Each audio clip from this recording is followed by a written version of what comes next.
if you read the protocol properly, you can understand what is the information, important information that you keep in CRF sheet. So we are going to design the CRF sheet. And once you have done the CRF sheet design, and then we are going to design, what do you do after the CRF sheet? Data given to Database design Database. department. We do the database. And once the database has been designed, design has been completed, and we are going to ask the clinical site to initiate this clinical trial process. So they enroll the subjects and they screen the subject based on the inclusion and exclusion criteria and then start the treatment. And when they start the treatment, they'll get a lot of information. They'll collect that all the information on the CRF sheets and they'll submit that information to CDM department. Now the CDM department, what they will do? They will enter the data into the databases. Okay, and I told you when they're entering the data, always they do the two-level double entry. What do you mean by double entry? The same CRF sheet filled by the two different people. To maintain more and more accurate data, to get the quality data, they do double entry. By doing that one, they'll make sure having an accurate, correct data. And once that clinical trial has been completed, then what they do? After that, it's log the database, and that is called as a database log. Once the database has been logged, you're not supposed to unlock the database. If you do unlocking, I told you that is So your voice is low.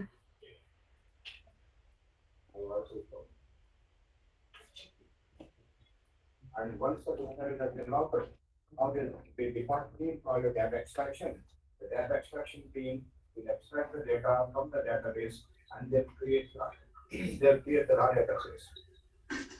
Once the data has been created, now I told you from now onwards we have to follow the CDISC database. By the way, what is the full form of CDISC? Your voice is not clear and not audible.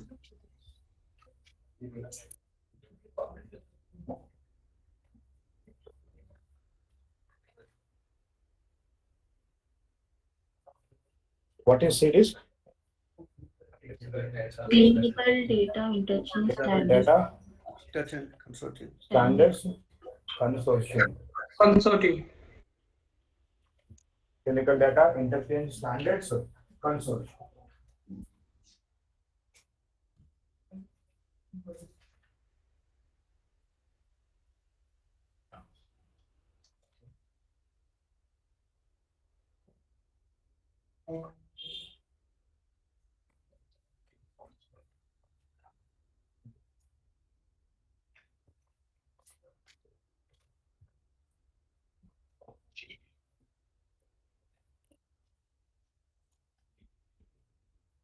Am I audible now?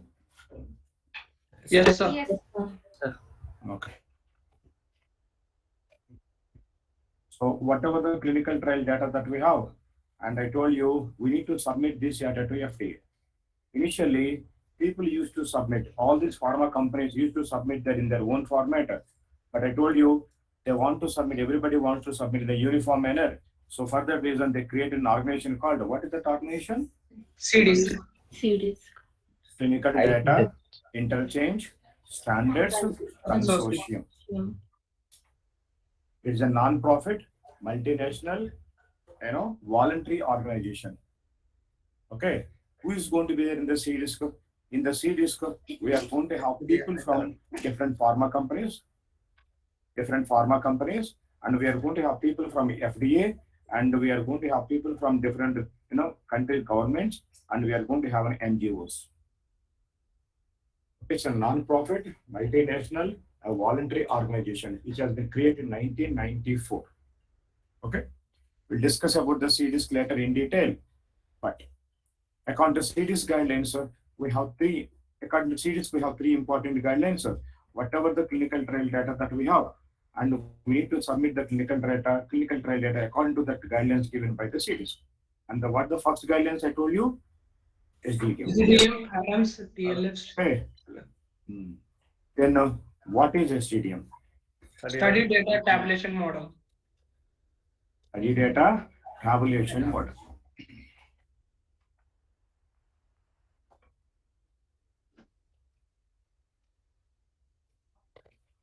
In the CDISC organization, there is a separate team called SDS.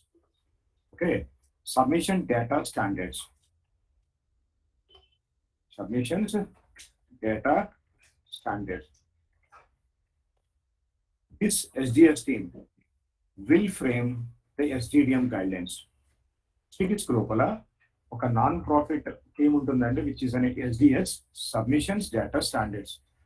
This SDS team will make SDTM guidelines. This team will frame SDTM guidelines. Now, what you mean by SDTM? SDTM means study data tabulation model. What is this study data tabulation model? You know, if you see this SDTM, you know, what are the first two words that we have? Study data. What do you mean by study data? The data that we got in a clinical study. The data which we got in a study, a clinical study. Since this is a clinical study data, and this is called, we call it as a study data. And how to submit this study data? Table. We have to submit whatever the clinical trial data that we have, that clinical trial data or clinical study data that we are going to collect from the subjects. This data we have to submit in a form of tables. In the form of tables. What are the tables that we should submit? Now, this CDISC SDS team framed certain guidelines. Whatever the clinical study data that you got, please put this data in few tables and submit those tables. And to refer those tables, to tell that what are the tables that we should have, they have given certain blueprints, and those are called tabulation models. Okay, they have given certain tables, and they will ask you, please put the data in these tables only and submit the data. And generally, what is the table? According to SAS, you are a SAS programmer. What is a table? A table is nothing but a number of columns. A column is nothing but a variable. Now, you are not a normal person. If I ask you, if I say a variable, you can understand that a variable is going to have a name. A variable is going to have a data type. A variable is going to have a length. A variable should have a label. And a variable should have format. And sometimes a variable is also going to have an informat. So, they only will tell you what are the variables we should have in a table, how the variables should, what are the names we should have, what is the data type we should have, what is the length we should have, which format we should use. They're going to tell you everything. So now, as a SAS programmer, what is our duty? What is our work? Now, whatever the clinical raw data that we have, you need to put the data into the tables which they have given as a reference, which they have given as a models. And those models are called study data tabulation models. They have given certain models. Say, for example, in the clinical study data or clinical trial data, you're going to have so huge amount of data. And I told you, when we have a data, in some of the, few small part of the data may comes from like an adverse event. During the clinical trial, a subject may have an adverse event. Now, if you have such an adverse event data, they will ask you, please put this data into a table called AE. Now, they don't simply say put the data in AE table. They will say, what are the variables you should have in the table? And they will only tell you what are the names you should have, labels, lengths, formats, everything they will tell you. So, as a SAS programmer, you should know what are the variables you must have in the table. And you should write a program in such a way that you should be able to keep the raw data, all the adverse events related data into this table, into those variables.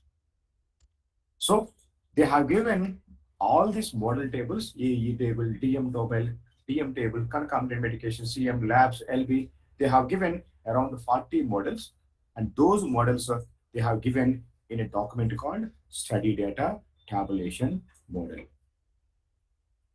And that is called SDTM. Okay, so now they have given the models, then how to implement these models? Okay, so for example, again, you have a clinical trial data. And now they told you, please put all this data into 40 tables. And the 40 tables, where they publish this one? They publish it about these 40 tables in a document called SDTM. Okay, now how to implement this one? To implement this one, now they have given one more document. And that document we call it as SDTM IZ. How to implement this one? Study data, tabulation model, implementation guidelines. On the SDTM IZ. Study data, tabulation model, implementation guidelines. That how to implement this one? What are the guidelines that you should follow to implement that?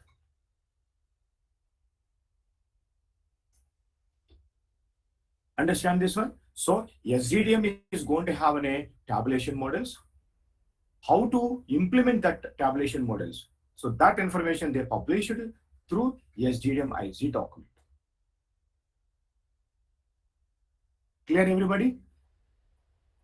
Now, every now and then, increasing with the terminal, increasing with the advanced technology, coming with the new diseases and new drugs, what they are going to do, this CDISC is publishing these SDTM IZ guidelines every time, revised guidelines. So, where we can find these guidelines? I'm strongly recommending you, today, everybody go to that cdisc.org website. There is a website called cdisc.org. Everybody, please go to this website and create a username and password in that website. Okay? By the way, it's the same website for everybody. If you are a student, or if you are a Novartis company, or you are a GSK company, everybody should go to this CDISC website. From there only you can download the guidelines. Okay, you have to create a login password, and then you should go to the standards. Okay, in the standards, can you see here? We have a foundational. In the foundation, we have an SDTM and SDTM IZ. I told you SDTM nothing but tabulation models. Now, if you go to the SDTM, now we are going to have versions here. Here we can find the versions. Okay, right now the version that we are using is SDTM 2.0, version 2.0. So this is implementing from the 29th November 2021. Okay, so what is the version that you are following now? SDTM. When it comes with SDTM, we are following a version called, what is the version? Version 2.0. To implement that one, we are following SDTM IZ guidelines, study data implementation guidelines. What is that version we are following? Right now, these are the versions that we have. Some people still they're following version 3.2. Okay, and all after this SDTM IZ 3.2, we have a next version which is already we are having 3.3, and now the latest version that we have is SDTM IZ version 3.4. The projects which has already started 2 years back, they are following still SDTM IZ 3.2. The projects which have been started last year and this year, now they are following 3.3. Already 3.4 is also in public domain. The projects which are going to get started, they are going to follow version 3.4. Okay, from one version to another version, there is going to be slight changes. There is not going to be major changes, sir. It is going to be slight changes. As an SDTM programmer, you should know the differences between all the three. What I'm going to do, I'm going to take SDTM IZ version 3.2 as a main version. Whenever we have differences between 3.2 and 3.3, I will let you know. And again, what are the new updates that we have in 3.4 also, I will let you know. But our main focus is going to be on SDTM IZ version 3.2. If somebody asks in the interview, what is the SDTM version that you are using? And you can confidently say that I'm using version 3.2, but I have a knowledge on 3.3 and 3.4 also. Understand? Before 3.2, we used to have, version 3.1.3. We used to have a version 3.1.3, and before that, we used to have a version, 3.1.2. The projects which started 5-6 years back, they used to use these two versions. But nowadays, most of the projects are 3.2, 3.3, and the latest ones are going to be on 3.4. And I will give you all the three documents. But if you want to download the documents, please go to the CDISC website. And I told you, you should have a username and password. Now here, can you see we have an SDTM version 3.2. And if I go to the foundational back again, in the foundational, if I go to the standards, if you go to SDTM IZ guidelines, Again, if I go to that version, so now here we can find, SGDM IZ values here. Can you see SGDM IZ version 3.4? We can download from here. This is version 3.2, and this is SGDM IZ version 3.3. This is the 3.2. Understand? You can download from here, and you can use this one. And you can download as a PDF. But if you want to download, as I said, you should have a username and password. Okay, please create a username and password and try to download the documents from here. Otherwise, I will forward those documents also. Clear, everybody?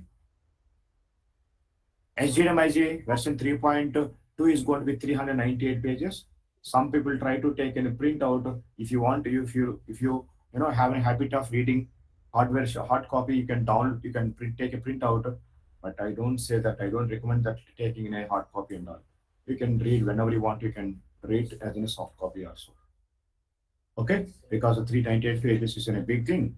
We don't require all those pages. Understand this one? Yes, sir. Now, what is the information that we have in SGDM, SGDMIZ? The first thing is, remember one thing, the central theme of SGDM is, the most important thing, the core of SGDM is subject and the observations or information collected from the subject. I told you, who is a subject? A subject is a person who is involved in a Clinical. He is not a patient. A subject is a human who involved in a clinical trial. He may be a patient or may be a healthy person also. If it's a phase 1, he is going to be a healthy person, isn't it? If it's a phase 2 or a phase 3, he may be a patient.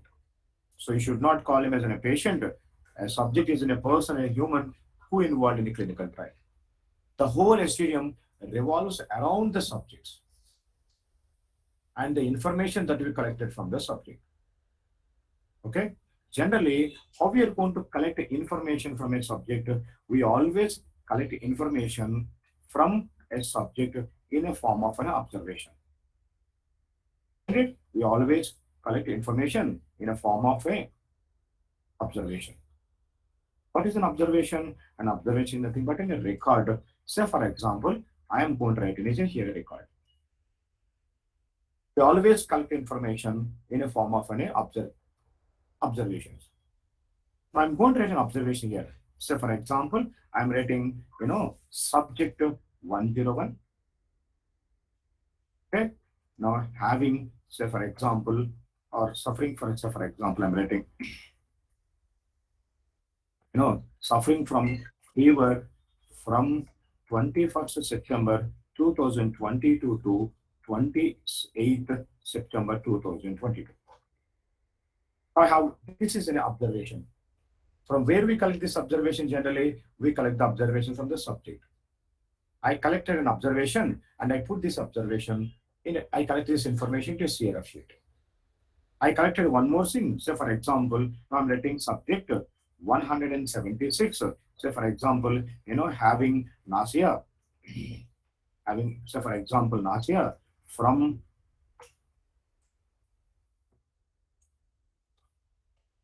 say for example 23rd April 2022 to say for 27 April 2022.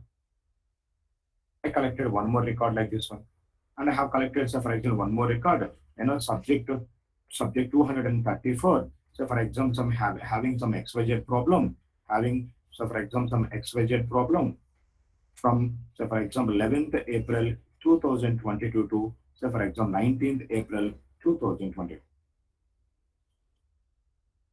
Now, we always collect information like this one. When you collect information like this one, we call it as an observations. Now, how to submit these observations? We must submit this observation in form of a table. Isn't it? What is the table then? And I told you, a table is going to have a vertical columns. That means I need to put all this information into a table. That means I need to put all this information into variables. Now, can you tell me what is the commonality of all these observations? The commonality is all these subjects are facing some problems, some adverse events. So if you have a relevant information, or like, so there is a common information, a common observations, we have to put all this information into one table. And I told you, if you want to keep this information into a table, that means you need to put this information into variables. In which variables you can put this one? How many variables you should have if you want to keep this information into a table? Say, for example, what is the commonality of all these observations? Can you see in the first position, I have each and every subject's ID. I want to put this information into one variable. I'm going to write the variable name SUBJID. Do not worry about the variable names. So I'm going to give 101, 176, 234, all this into, if we have ID of a subject and a patient or the person who will run a clinical trial, I'm going to put that information into this way. So that means what is the commonality of a SUBJ? What information that we are going to get into? We are going to get each and every subject's ID.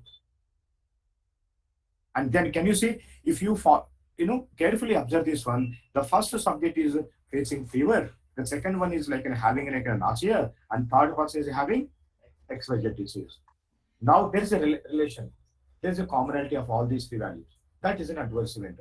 In future, we are going to put all this information into a variable called AE term. That means what is that adverse event term that subject is having? What is that adverse event that subject is having? The variable name is AE term. What information that you are going to capture into that one? The adverse events of each and every subject.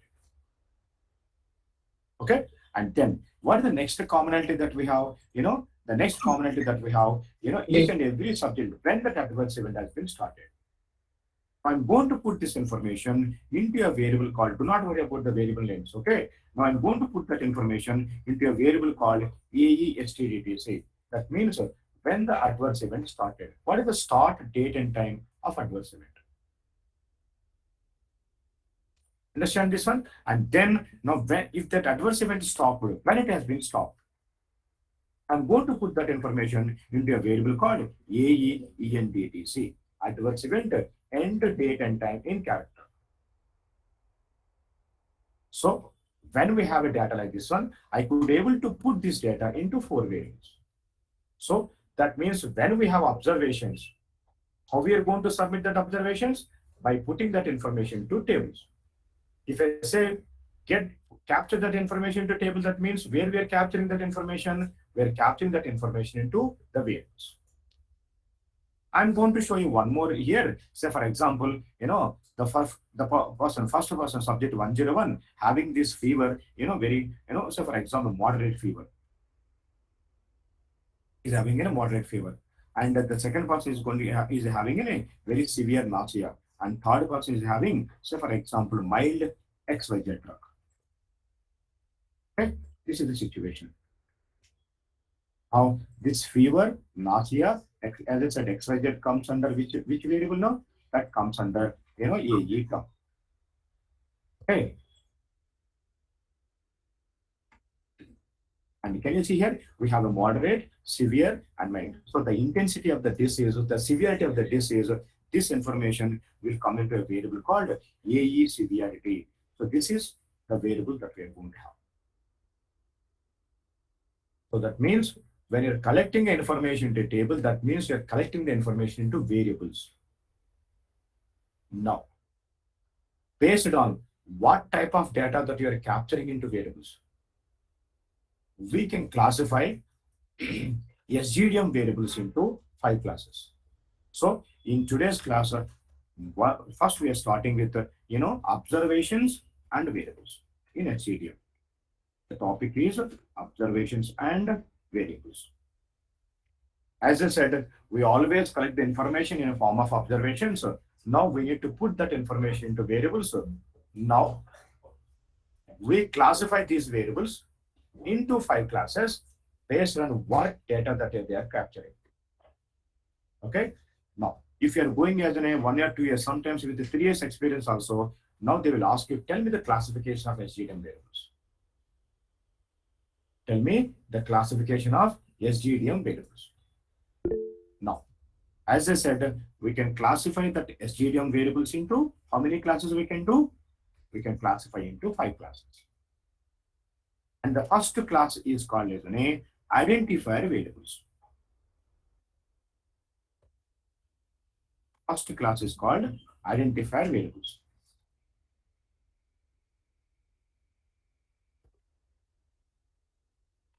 What is this identifier variable? Identifier variable is a variable.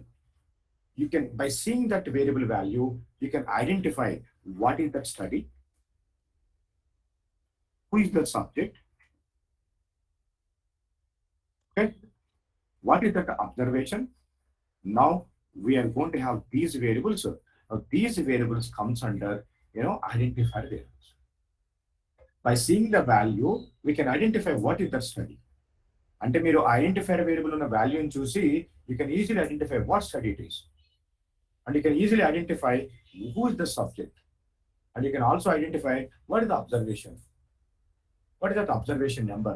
You can identify that. So the best example for identifier variables are, we are going to have variable called study ID. We are going to have variable called domain. We are going to have variable called USUBJID, unique subject identifier. And we are going to have variable called sequence. All these variables are examples for identifier variables. Okay.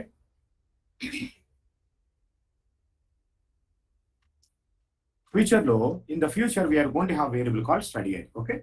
In the study ID, I have value ABC123. So that means what you can say, that study ID is ABC123. Okay, in the study ID, I'm going to have values, for example, XYZ, 567. Then if somebody asks you what is our study, the study ID is XYZ 567. So where we can find this information now? We can find this information to a variable called study ID. Okay, so study ID is identifier variable. It captures the study number or study code. And then we are going to have one more variable called domain. In each and every data set, we are going to have variable called domain. Say, for example, it's an adverse events domain. In the domain, we are going to have an AE. For example, I have adverse events domain data set. In that, I have 1,000 observations. In all the 1,000 observations, the domain value is going to be AE. So, for example, I'm going to have a data set called TM. We are going to, in the TM data set, we are going to have variable called domain. In all the observations, we are going to have a TM. That means by seeing the domain value, what you can understand, we can say which domain it is, which data set it is. Understand? So for example, I have a LB data set. LB data set is one, I have 1 lakh observations like this one. I have 1 lakh observations in the LB data set like this one. Okay? Just imagine all these are observations. Now, we are going to have variable called domain. In the domain variable, every time what we are going to have now, we are going to have LB, LB, LB like this one. This is how we are going to have. So by seeing this value, what you can say now, you can tell which domain it is. Understand this one? So that is called domain variable. And the next variable is USubject, unique subject identifier.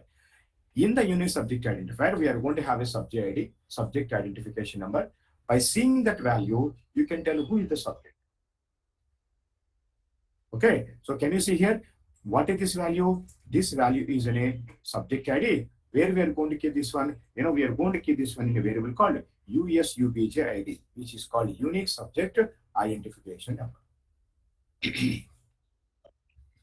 So, what my recommendation is, if I say any variable class, at least you should remember 2 to 3 examples for that class.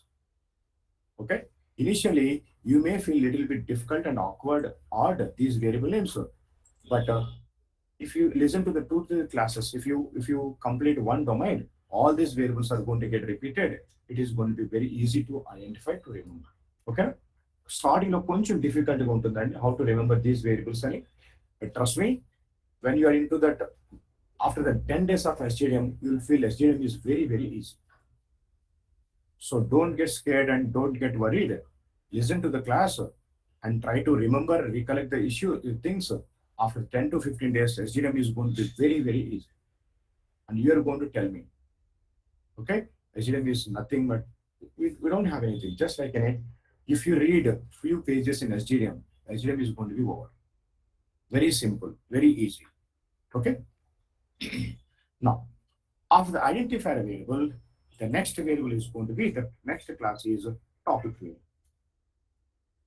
What is a topic variable? Topic will nothing but the main focus of the observation.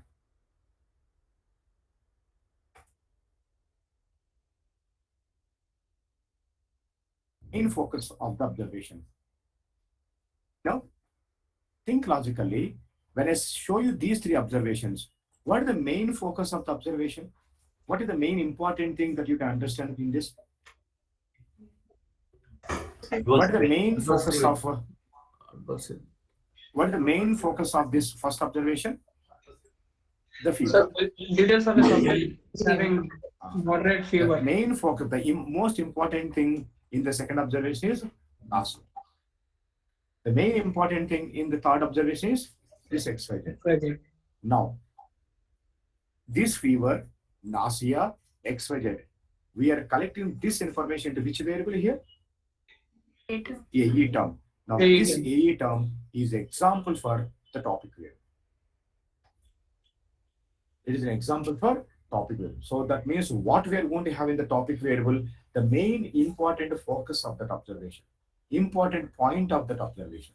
Say for example, I'm going to write one more observation here. Say I'm writing, say for example, SUBJ ID, 289, started taking Dolo 650, Dolo 650 mg, Dolo 650 mg twice a day from 10th of March 2022, say for example 15th March 2022. I have one more observation. Subject ID 671 started taking, or otherwise I can simply say, for example, say for example, paracetamol once daily from 12th July 2022 to 15th July 2022. I have two observations. What is the commonality of these observations?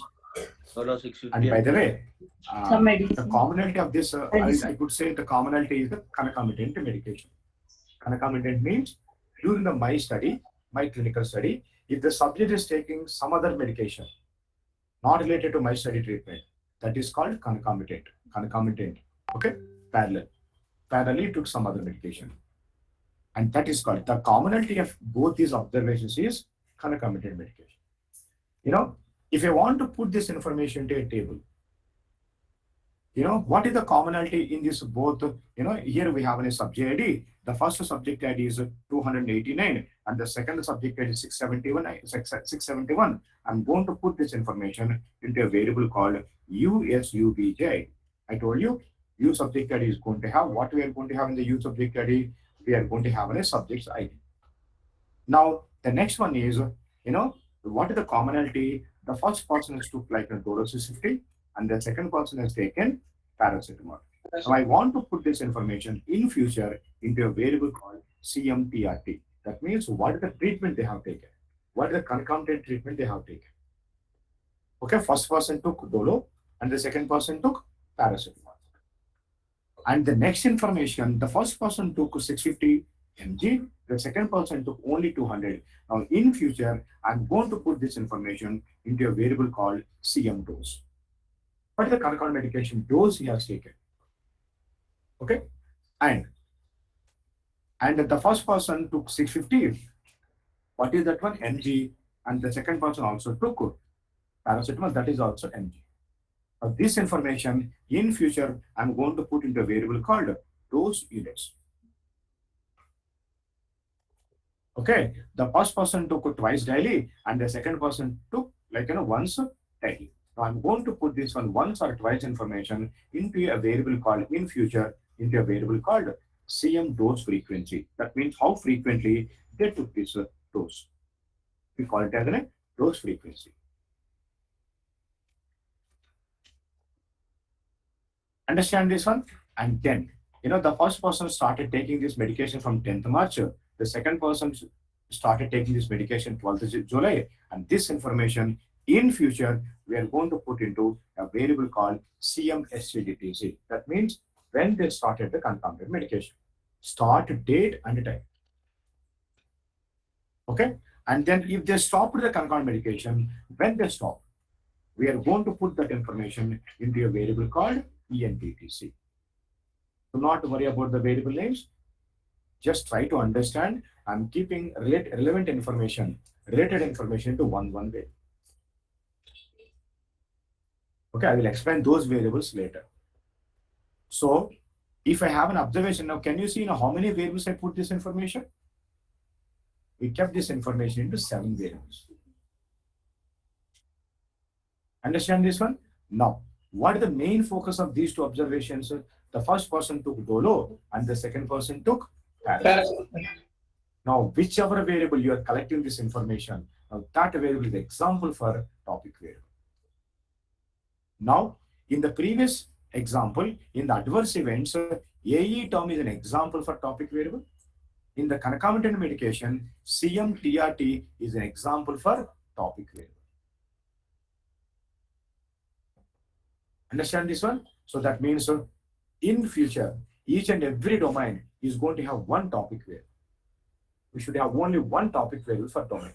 And ఒక data set ఉంటే ఆ data set ఎన్ని topic variables ఉంటాయి? ఒకే ఒక topic variable ఉంటుంది. Understand?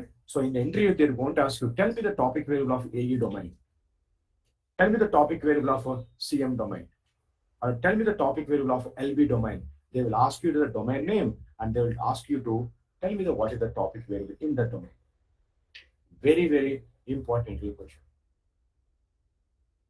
Understand this one? So what is the topic variable? Topic variable collects the main focus of that observation. And what are the examples that we have for topic variable? In AE domain, we are going to have variable called AE top. In the CM domain, we are going to have variable called CMPRT. In the same way, we are going to have a data set called LB. In the LB, the topic variable is LB test CD. What is the test that we conducted? The test code comes under topic variable. LB test CD. So AE term is a topic variable, CMTRT is a topic variable, and LB test CD is also a topic variable. Sir, what is domain, sir? Domain means parameters, sir. I domain nothing but a data set. I will tell you tomorrow. So what does mean LB, Domain, sir? laboratory test reports, lab test results. During the clinical trial, we do a lot of laboratory tests, no? All those test reports will come under one data set, that is LB data set. Okay, sir. All the blood glucose, serum creatinine, urea, hemoglobin, cholesterol, all this comes under LB.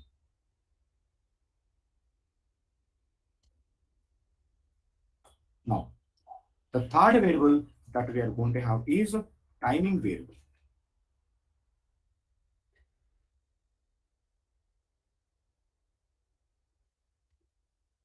If we have a time-related information in our observation, time-related information, now that information we will collect into timing variables.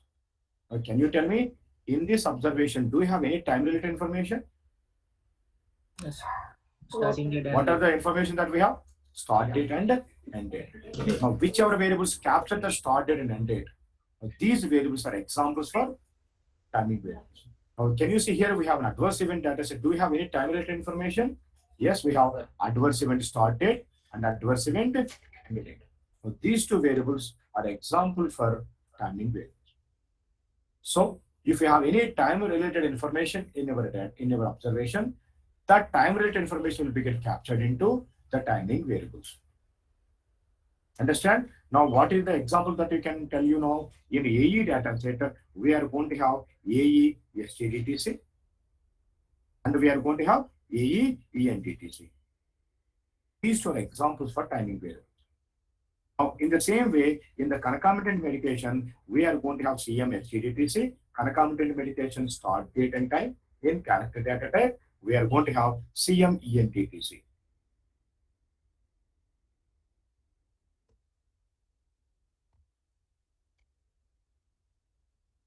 Now I have one more example.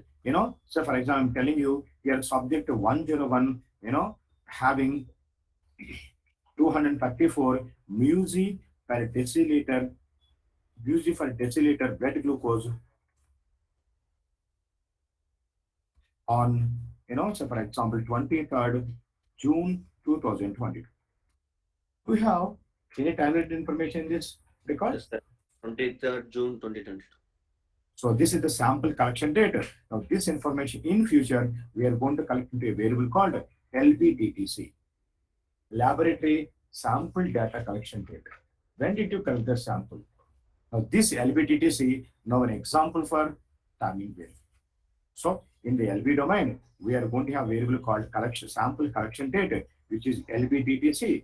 Now LBDTC is also example for timing variable.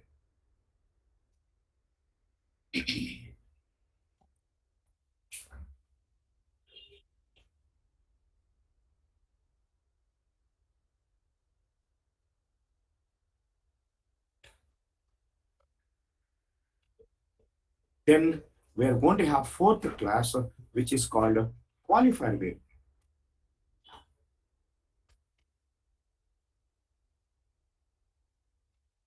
Qualifier variable.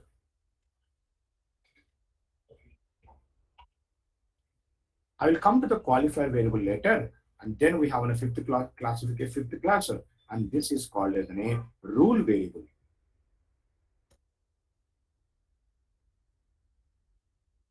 Rule variable. And what is this rule variable? If you are, I will tell you one. I have a clinical study. In this clinical study, I have a time map. First, what I want to do, whoever enrolled in my clinical study, first what I want to do, I want to do the screening for them. First, I will do the screening. So, say for example, I have 1,000 subjects enrolled in the study. Now I started the screening. Out of the 1,000 members, only 750 members passed the screening. They cleared the screening. Remaining 250 members have been failed the screening procedure. That means they are not satisfying my inclusion criteria and exclusion criteria. Only 750 members has been cleared it. Now I told them, please come after 10 days. After I will start the treatment. And I told you after that eligibility confirmed, before the treatment, if you have any gap, and what this gap is called? We call it as a running period. This is in a waiting period. This comes between the eligibility confirmed and before the treatment. Understand? Now after 10 days, now I have randomized all the subjects. Based on the randomization process, for the first 500 members, I have given the drug A, my study drug, or I have given them my study drug. And then after the study completed, say for example, I have given the treatment for 3 months. Today is the last date of the last dose. The last dose, today is the last dose. So that means I'm going to complete the treatment today. After the treatment has been completed, even though the treatment completed, I will ask them, again, please come after 10 days. Again, I want to check how we are doing.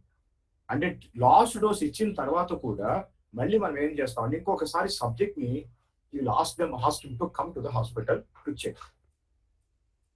So after the last dose of the treatment, if the subject is visiting again one more time later, the gap between the last dose and again the next visiting, and that phase we call it as a follow-up phase. Follow. So when the follow-up occurs, after last dose of the treatment, before the last visit. Last visit ki, last treatment dose ki మధ్యలో gap ఉంటుంది కదా, దాన్ని ఏమంటాం ఇప్పుడు మనం follow-up. So in this study, I have 4 phases. What are the four phases that we have? First, we are doing the screening. And after that, what I'm doing now, I'm keeping them sometime in the running waiting period. Then what I'm doing, I'm giving the treatment. And after the treatment, what I'm doing, I'm keeping some time for observation, and that is called follow. So these are the 4 phases I have: screening, run-in, treatment, follow.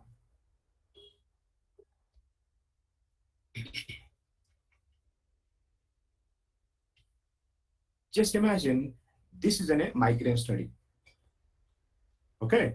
Now there is a subject called 101. I did the screening. He is fulfilling all my inclusion criteria and exclusion criteria. So he passed my screening test. Now after the screen test, what we should have? Next phase, what we should have? The next phase? Run. Waiting for my Run period. But when I'm doing the screening, this subject is already having the symptoms. Already is having the migraine symptoms. Since he's already got the symptoms, I can't wait for some more days. Immediately on the same day of the screening, I'll start the treatment. So since I'm starting the treatment, now do we have a run-in period for this subject? No. No. No. Sometimes we will skip certain phases.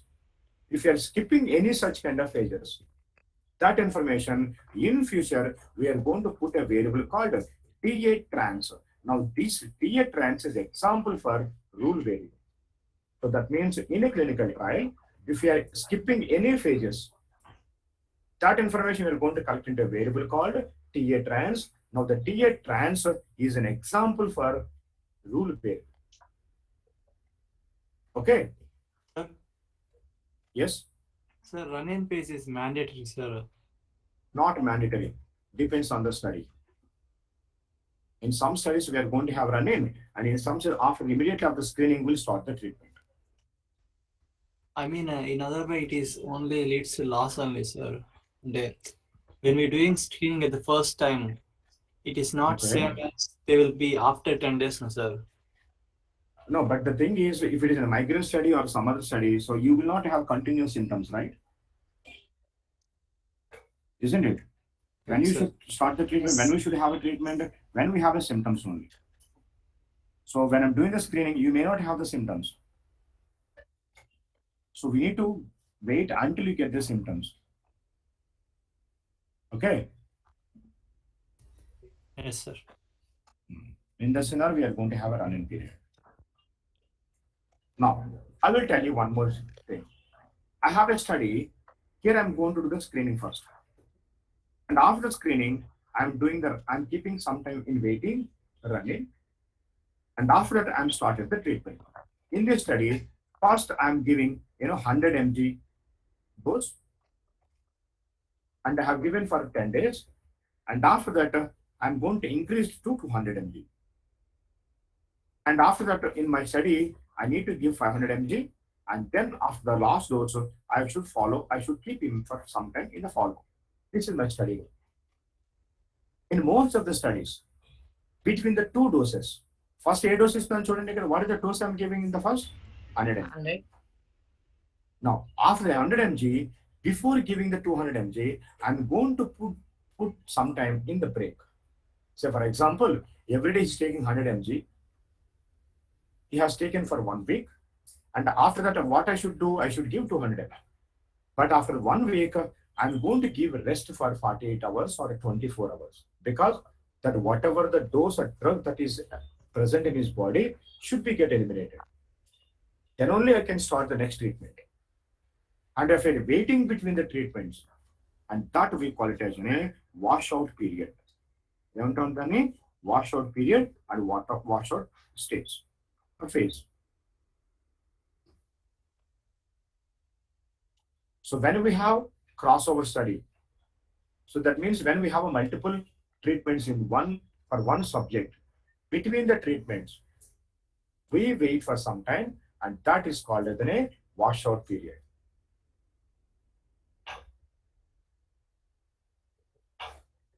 And some also call it as a rest period, washout or rest period.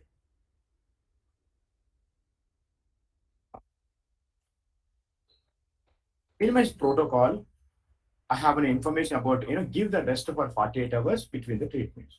That is the rule. But I have a subject, I have given the first 100 mg, but still he has got very severe symptoms. It is not working. So now can I wait for some more time to start the 200 mg? In this scenario, I cannot wait. Immediately after 100 mg, without any rest, I will start the next treatment. So that means here what I'm doing for this subject, I'm skipping the washout period. Understand this one? If you're skipping any such kind of periods or phases, again, where we are going to keep that information in a variable called TA trans. That means if you have skipping and transiting any periods or phases, now that information we are going to collect in the variable. Now that variable is example for a rule variable.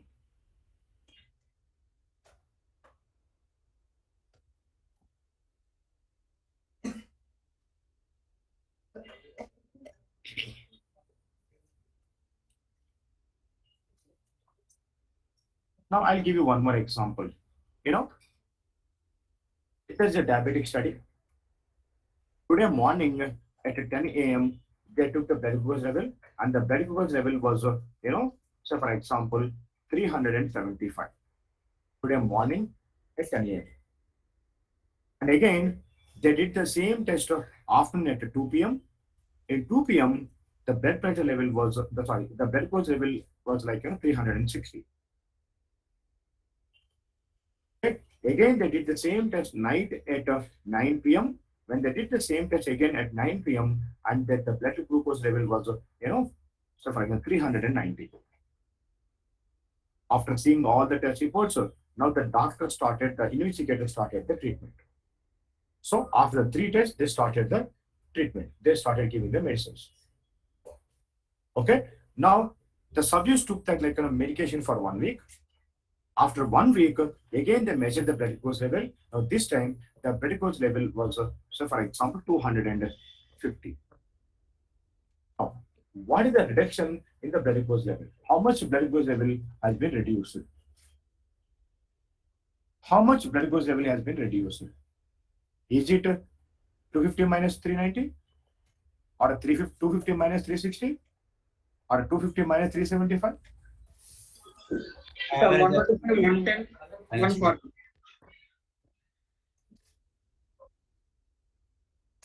Now, this is the current value. Which one you are going to take? Which value we should take? Average. Now, Sir. whichever value that you are taking, and that we call it as a baseline. You know what you mean by baseline? Is the most recent value before the treatment started.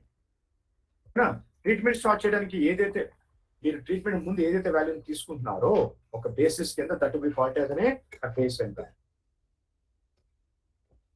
Which one you are taking it as a baseline value? So in most of the studies, the sponsor will ask you take the most recent value before the treatment getting started. What is the most recent value before the treatment? 390. But in some of the studies, the subject will ask you, the sponsor will ask you, don't take the most recent value. If you have conducted the multiple times the same test before the treatment, take average of all those. Before the treatment, how many times I did this one? 3 times. Now he will ask you, now create a new record. In that new record, you should have an average value of all the previous pre-treatment tests. Take that average as a baseline. Okay. Now, what is the average? Say, for example, the average is, say, for example, 380 or something, or a 380. So just imagine 380. Now, I should take this 380 as a baseline value. Now, tell me, if this 380 is an original test report, this is not an original test report. It is an average of all the other test reports, or the previous test reports, isn't it? Now, I created a new record. In that new record, I'm having this 380. And how I created this one? By taking average of the pre-treatment test reports. Now, in future, we are going to create a variable called D type, derivation type. How will you derive this one? How will you derive this one? What is the algorithm that we use to derive this one? We use an algorithm called mean, or you can also say, what is the algorithm that we use? We use average. Means this is average of all the pre-treatment test reports. And now this D type is an example for rule way. What is the rule that we use here? The rule is nothing but algorithm. And what is that algorithm that we use here? Average.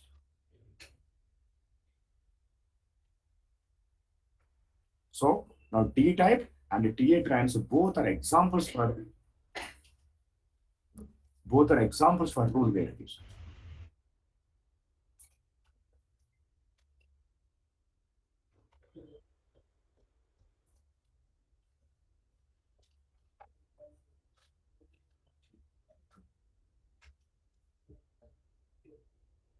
Now, again, going back to that qualifier variable, again, the qualifier variables have been classified into 5 classes, sub-classified into 5 classes.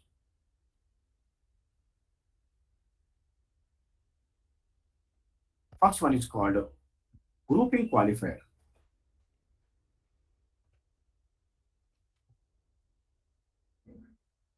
Grouping qualifier.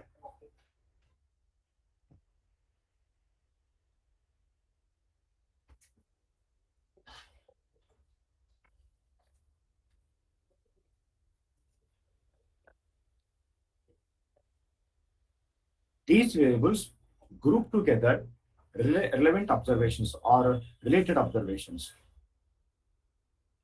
These variables group together or group all the related observations.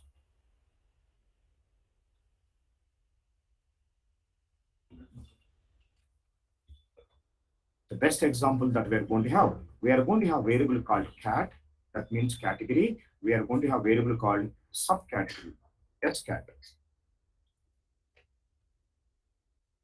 First I'm mentioning 2 hyphen symbols and then cat. What does it mean? It is in a wild character. So if this variable is present in the LB domain, it is going to be LB category. If this variable is present in AE data set, it is going to be AE category. If this variable is present in CM data set, it is going to be CM cat. So to make it as in a general, I'm specifying 2 hyphen symbols. These 2 hyphen symbols can be LB or AE or CM. It can be anything. We are going to have data set called vital signs. In that, we are going to have variable called category. Then it is going to be VS cat. It is going to be present in all the data sets.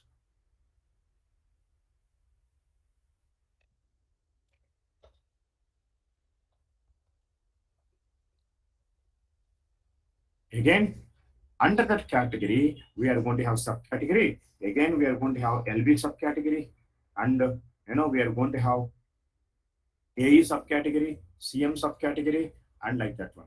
So the first 2 categories can be any domain, any data set. LB subcat, AE subcat, CM subcat, like that one. And VS subcat.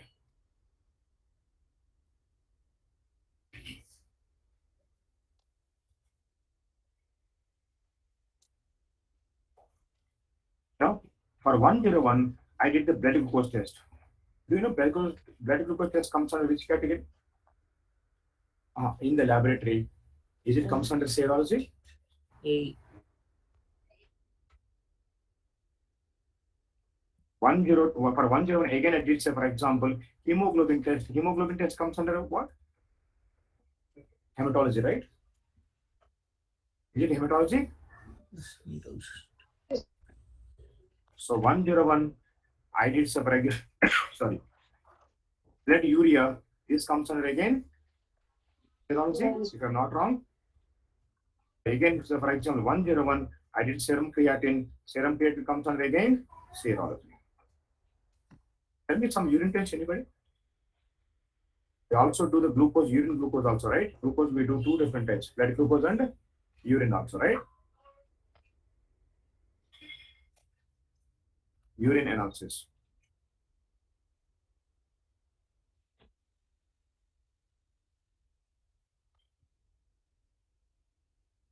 And now, a serology, a hematology, and we are going to have sodium test, we are going to have a potassium test. All this comes under what? Chemistry, right? All this comes under chemistry. Now, in whichever that we are getting this information, now this variable is example for category variable, and in this scenario, we are going to use this is called LB category.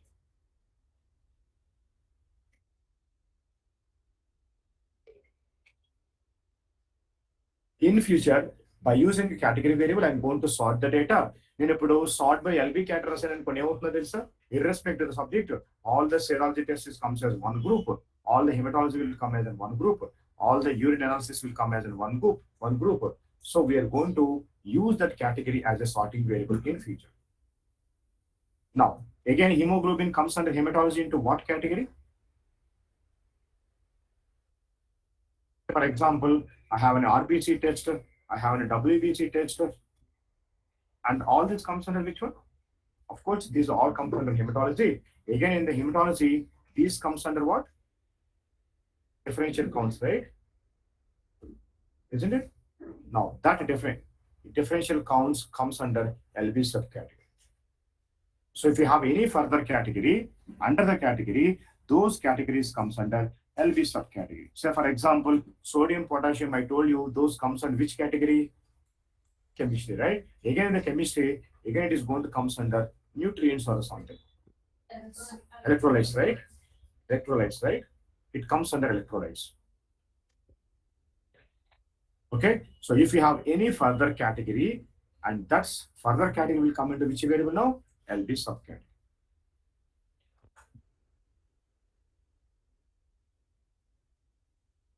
Say for example, I have a concurrent medication. A subject is taking concurrent medication for some cancer. Now category is going to be what type of therapy it is. Is it chemotherapy or radiotherapy or hormonal therapy or something comes under. Again, under that if we have any subcategory, now that subcategory will comes under S category.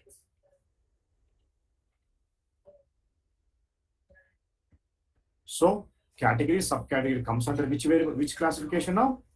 Grouping qualifiers.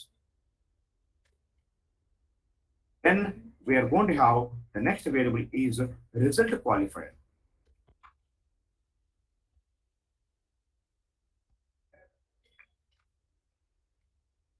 If you have any test result in the observation, in the record, now that test result will be get captured into a variable. Now that variable comes under result qualifier. So for example, I told you somewhere here. Now can you see this observation? Do you have any test report in this observation? Do you have any test report in this observation? 234. Okay. Now this 234 will be get captured by a variable called LBORRES. LBORRES. That means original test result in original units. Test results in original units. And now this LBORRES is example for result qualifier. అంటే మీ రికార్డులో కనుక ఏదైనా test result ఉందనుకోండి, into which variable you are collecting the test result, that variable is an example for result qualifier. The best example is LBORRES, which means results in original units.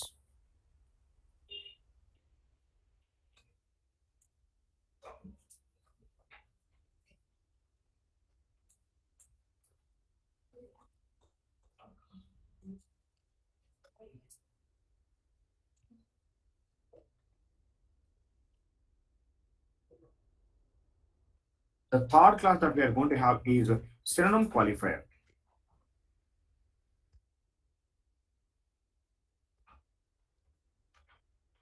Synonym qualifier.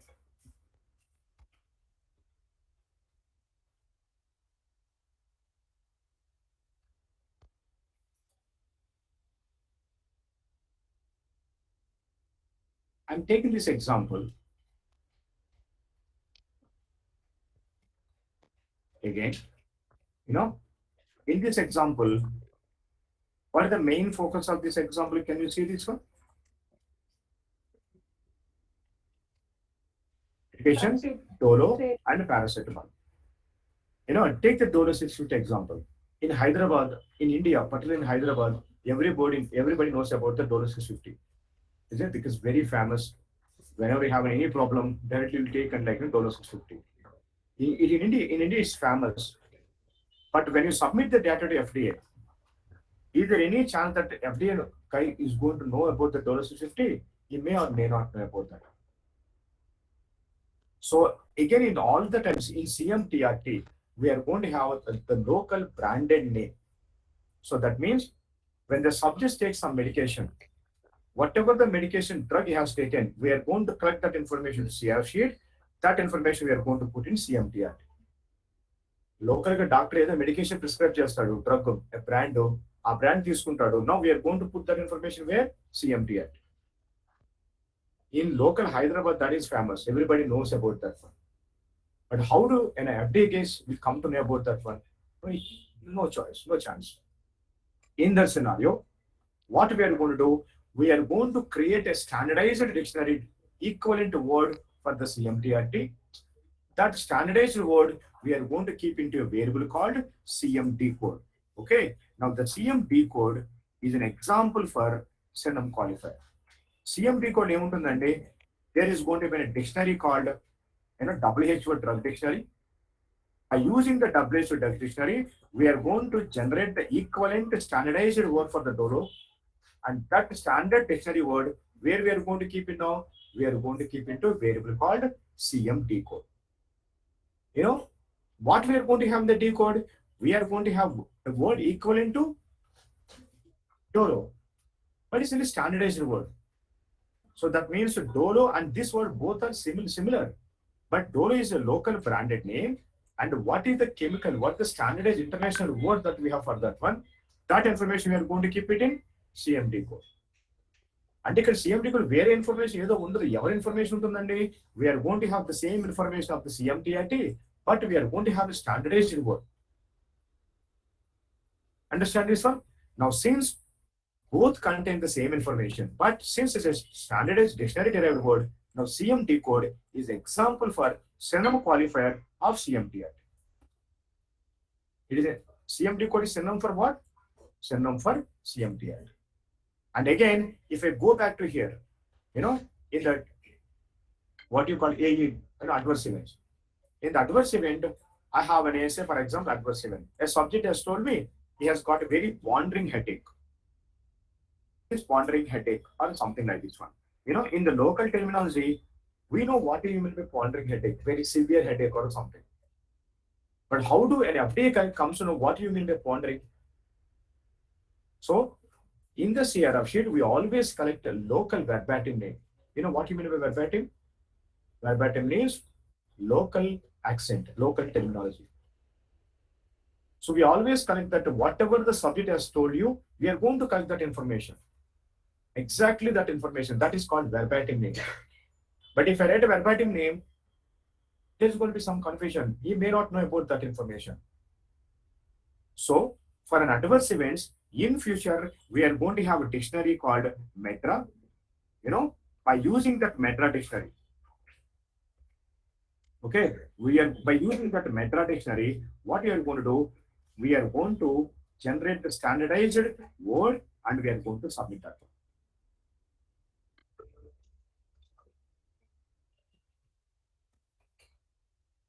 We are going to use a meta dictionary and we are going to generate a standardized dictionary word and we are going to submit that word.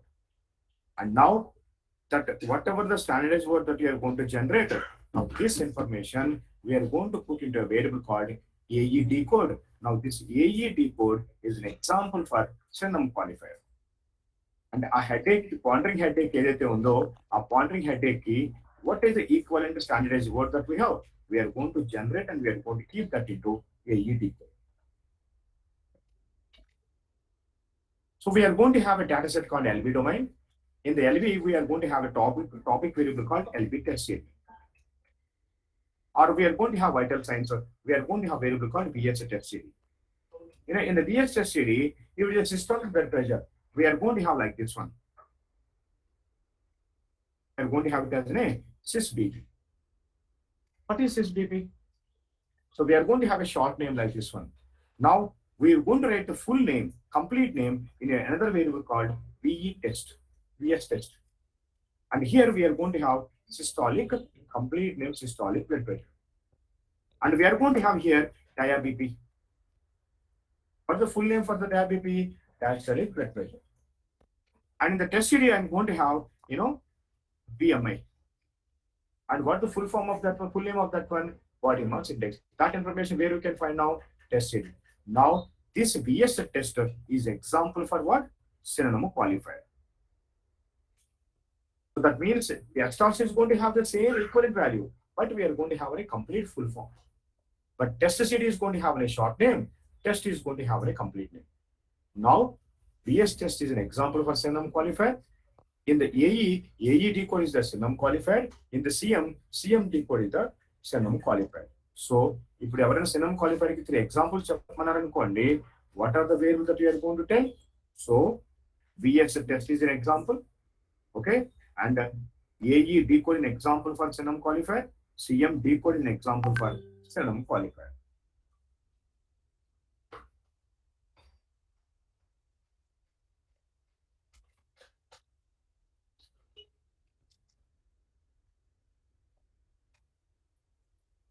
And the next class that we have is a variable qualifier.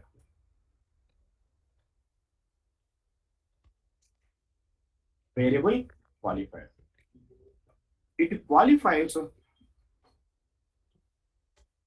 another variable.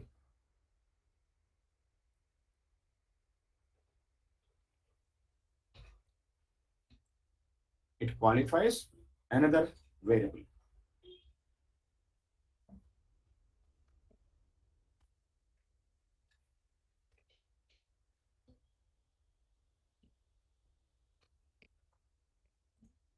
Karimullah, keep your mic on mute. Qualifier variable. Now, I'm going to have a data set called DM. In the DM data set, I'm going to have a variable called age. Okay. In the age, we are going to have values like this one. We're going to have values like this one.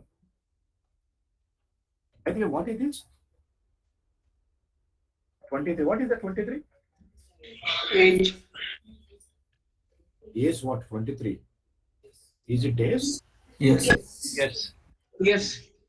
So how do you know that it is years? Units. Age means How do you know this is years? By default, sir. Above you mentioned Yeah. variable. Now, immediately we are going to have the next variable called age units. In the age units, we are going to mention years. Then you can understand, okay, this 23 is years. Now, age units is qualifying which variable? Age units qualifying age variable. If you do not have any years, there will be no full meaning for age. And at the same time, we cannot have a age units until unless we have a age variable in our data set. Age variable unnappude age units undali. Now age units is an example for variable qualified. It qualifies which variable? It qualifies age variable. Okay. Now we are going to have one more variable called CM dose. In the CM dose, I have, say, for example, 250. What is this 250? And I have, say, for example, 100. And I have a 5. What is this 250? And what is this 10? And what is this 5? Dose. Then immediately we are going to have variable called dose units. Now in the dose units, we are going to have mg. Now we can say it is a 250 mg. And then immediately we are going to have 10 ml. So that it is in a 10 ml injection or a syrup or something. And we are going to have 5 ml or mg, whatever you have, by this units. Now tell me, this CM dose units is qualifying which variable now? This is qualifying CM dose. Understand this one? Yes, sir. So now CM dose units is example for variable qualifier because it qualifies another variable. You cannot have this variable alone in our data set. If you want to have this variable, you should have already this variable. In the same way, if you want to have age units here, you should have an age variable.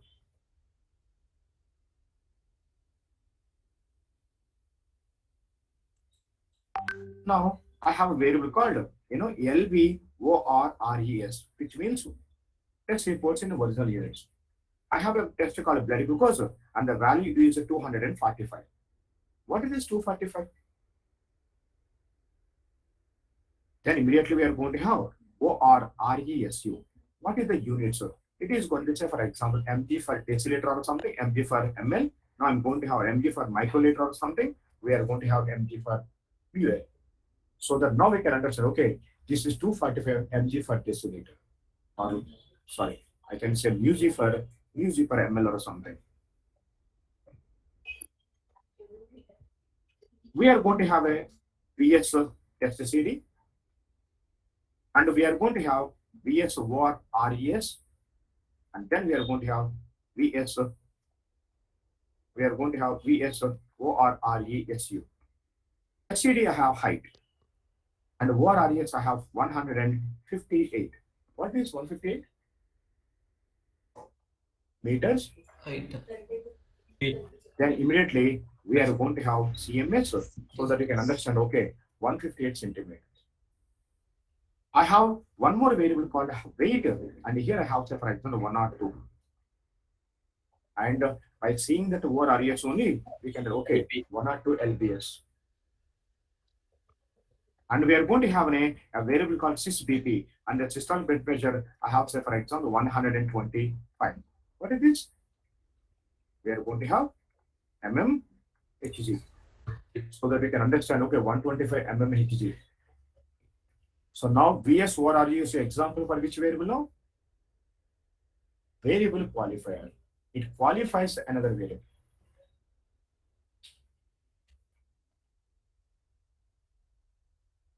And finally, the next one, the last one is a record qualifier.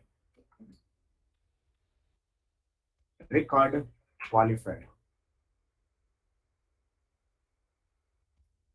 If you have any additional information about the topic variable, that information which comes under record qualifier. In English grammar, we say adjectives. If I say you are very clever, clever kanka topic variable avutundi anukondi. If I say very clever, the very is an adjective. It is going to enhance the topic variable's quality, right? Now, in the previous example, can you see here? Here I have an adverse events. I have 3 adverse events here. One is a fever or a headache. Next one is nausea, and third one is XYZ. How is this headache?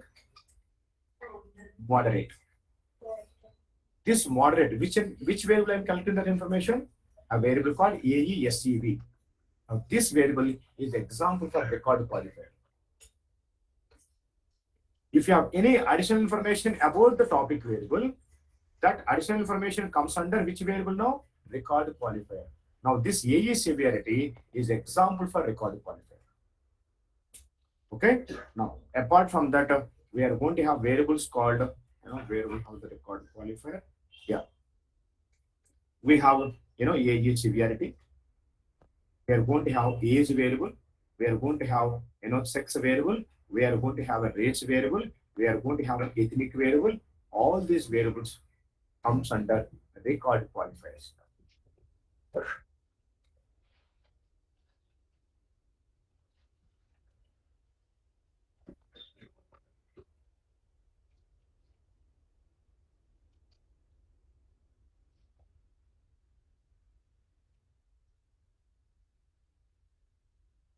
Now, tell me one final time how we can classify SDTM variables. We can classify into 5 classes. What is the first one? Identifier. Tell me 2 examples for identifier variables. Study ID, Subject sequence. domain, New subject. use subject ID, sequence. Okay. The second variable is Topic. And what are the examples that we have for topic variable? In adverse events, we have AE down. In concurrent medication, we have an CMPRT. Yeah, repeat that. We have LB test series. LB test series. And third classification that we have is Timing. but that we have seen timing. If you have any time related information, that information will come into timing variable. So, for example, AE HCDTC, we are going to have AE ENTTC, MSTD. Then we are going to have CM SDTC. We will have CM ENDTC. And we have LB TTC. Then we have seen qualifier variable. And then we have rule variable. What is the rule variable we have seen? A, A trans trans, then we have T type. type. Okay. Again, qualifier variable we have classified into 5 classes. What are the 5 classes that we have in qualified variable? The first one is grouping qualifier. What are the examples that we have in grouping qualifier? Category, subcategory. And we are going to have, result qualifier. The best example is LP ORRES. Then we have VS ORRES. And then we have seen synonym qualifier. What are the synonym qualifiers we have seen? AEB code, CMD code, VS test. VS test.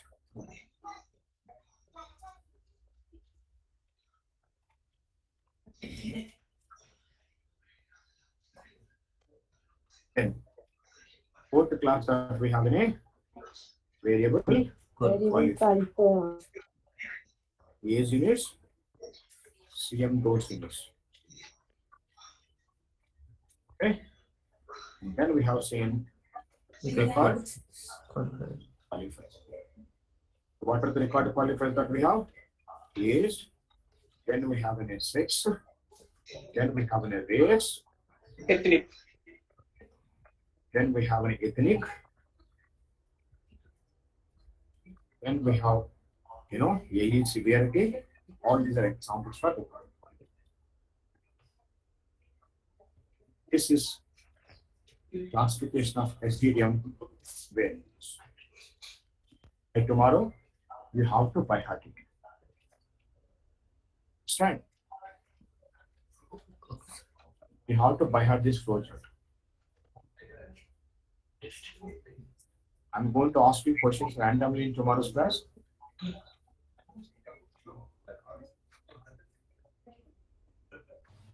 What is the discussion? Do you have any doubts? If you have any discussion, you can go out and you can talk. If you have any doubts, please let me know. Sir? I'm seeing from the starting, some of you guys are like murmuring, I don't know why. What is our problem? Yes? Are these the standard names, sir, for variables? Yes. All these are standard names. I tell you, you should write only those names. That is called guidelines. Okay? You should not write your own name. You should write a variable name according to the guidelines, what they have given reference. Okay? You should not change the variable names. Sir, Yes? sir, today is my first class. Sir, I need before 3 classes video, sir. I don't provide the videos. I think ask any one of your friends in the class, they may have. By the way, did you complete all your base and advanced classes? Sir, I have taken training in Covalent Technologies and now I am taking Okay. training. Okay, that's fine.